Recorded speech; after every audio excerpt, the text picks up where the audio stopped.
Uh, Hi guys, my name is Colin. Today I want to talk about democracy and governance and public participation specifically. Now, democracy basically is the will of the people. That's the key thing about democracy. So Kenya, we are a democracy.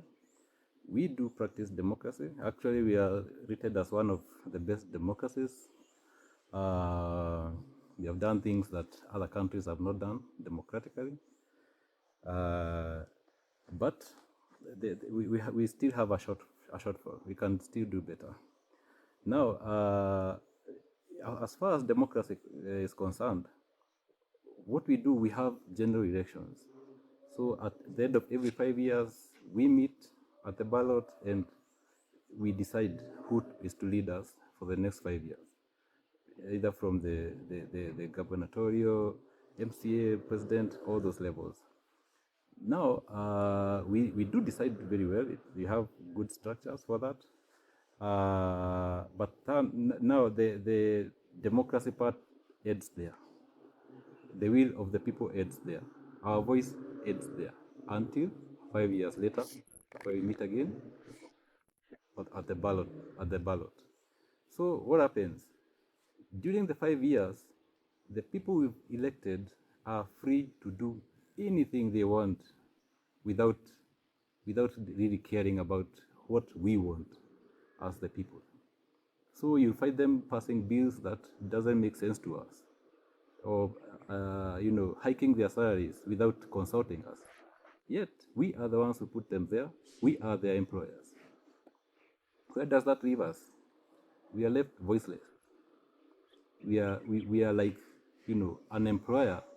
Imagine employing someone at your shop, and then you cannot tell them anything for the next maybe whatever period. They do whatever they want. They mismanage your shop. They steal away some of your stock. They chase some customers away, and there's nothing you can do about it until maybe the contract period you have with them lapses. That's the situation we find ourselves with.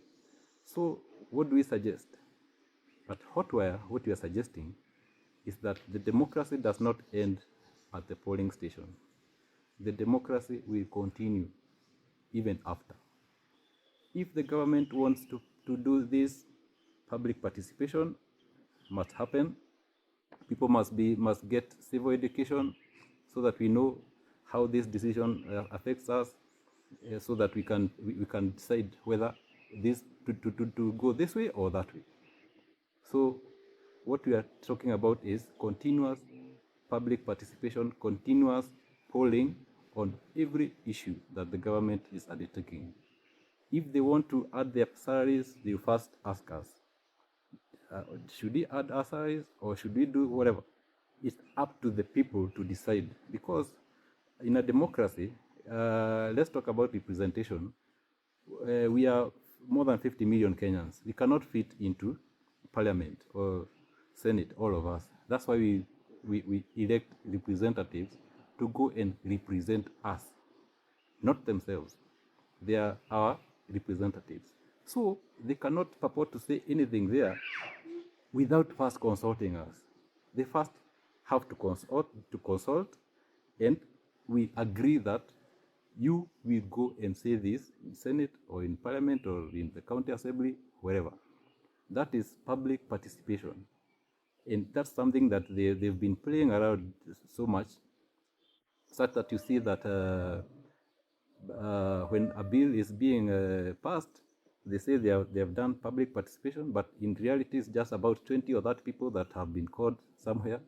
We are not even aware that it's happening, and we don't even have the necessary civic education to know what it's all about, how it affects us, the options. We are just told, the finance bill is passing. There was public participation in the town hall and such, but we are not for it. They are passing things that are against our interests. So our position is that every government business or decision must go through the polls. We have technology. We don't have to go lining up at the nearest primary school or health center. We do it online.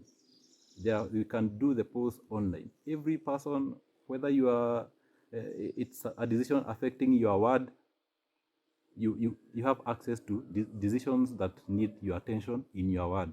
So you go, you read, you get a civil education, then you decide, is this thing good or bad, or can we do this or that? You decide. You, at the end of the day, are the one to decide how the government is run. And that's what we are bringing to you at Hotwire. Thank you. Tuko pamoja.